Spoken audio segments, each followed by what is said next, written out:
अच्छा, जब से तू जवान भइलू।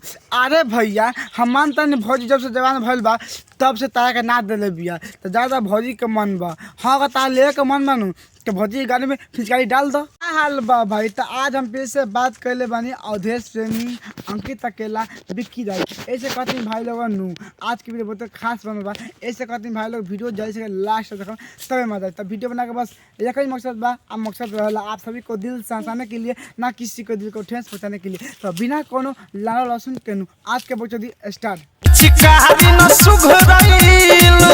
अच्छा, जब से फिचकारी तू ना सुगरैलू। अरे भैया जी हमारा तो कहे के मतलब बानू कि तू अपन लंड के बात करता, फिचकारी के बात ना। मैं तो नहीं बताओ भाई लोगन भौजी जवान कब हो गए। आ भौजी होली के दिन अभी न रखा आ कहता कि फिचकारी ना सुगरलू तो पटाखा पेले बारा।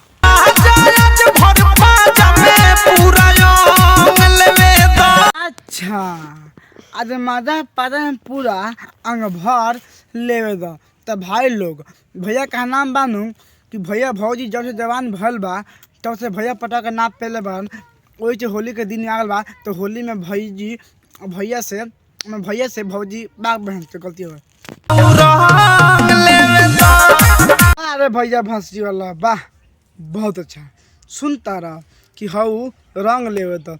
अरे भैया जी हम समझ गए तू पकड़ चट्टा में वैसे भौजी के चक्कर में पड़ के भौजी के हाउ रंग के बात करता है। मैं तो नहीं बता भाई लोग कैसे कहता कि हाउ रंग ले दो। हम तो कहते भौजी के पटा के पेल दो के ना रंग दो तारा बहनी के झाट छिले हाउ रंग ले दो। हम तो कहते भौजी के पटा के पेल दो कि भौजी नू झाट पर मुँह देवे सार बुढ़ छू छुनर हाउ रंग लेवे दो। ए भैया एगो बात कही तो कहिए देता नहीं लार चटब। ए भैया तू रंग लो जा तारा के हम छूट दे तू रंग लो। ऐसे कि भौजी के जवानी ऐसे कहता नहीं कि भौजी के जवानी बहुत चहल बा। भौजी के देखला के बाद मन तो कहता हमरों के पटाख के चाटे खातिर। अब तू चाटे खातिर कहनी तो नीचे के मत समझ लिए ओठ के बात कहता नहीं ओठ भौजी के चाट सकता नहीं कहा कि भौजी नू बड़ी जवान भइल बिया। अरे भौजी भंसरी वाली वाह बहुत अच्छा का बात कहतिया कि दादा पीछे से मतलब फिचकारी पहले लगे से फिचकारी बहन चोदे भैया पटाख पेल दम हक दे भग सारो तारा बहनी के झांट में आग लगाओ। वाह बहुत अच्छा भौजी बहुत अच्छा। आवा पास में अब भौजी का लहंगा उठा के पेल दो ना तार बहन चोदो आवा पास में आवा। ए भौजी हम ताजे कहल चाहता नहीं कि तारा मन में कुछ अलग चलता अपना मन में तू खोल के बताओ तारा करे के काम मन बता पटा के हम पेलम देना।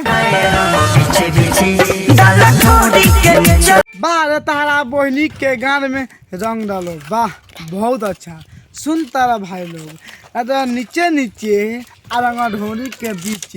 अरे भौजी भंसरी वाला हम जानता नहीं पहले ही से कि तोरा मन में कुछ चलता आ तू बकिए दे ले तो काम ना कर एको लग रहे नू झाट छिलवा ली है आ पटाखे ना पेल दो तारा बहनी के झाट में रंग लगाओ। कितना अच्छा भौजी कहती है यार कितना भौजी अच्छा ऑफर देती है ढोरी के नीचे बीचे बीचे। अरे भौजी ढोरी के नीचे रंगम बीचे बीचे रंगम कलश में तो झाड़ छिल के वो रंग दे हम कह तो सही।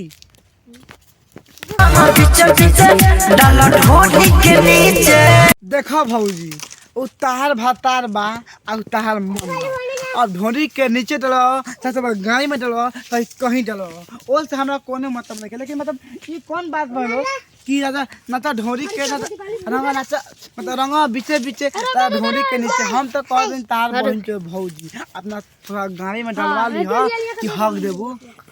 बस भाई आज की वीडियो यही पहला वीडियो अच्छा लगे तो लाइक शेयर कमेंट और चैनल सब्सक्राइब कर दें। आज चाहते हैं भाई लोगों की वीडियो देखा आज देखा भूल लिया दिल दिमाग में मत लिया होली की वीडियो जबरदस्त बनवा कस के चलो पिलल जाओ। ये है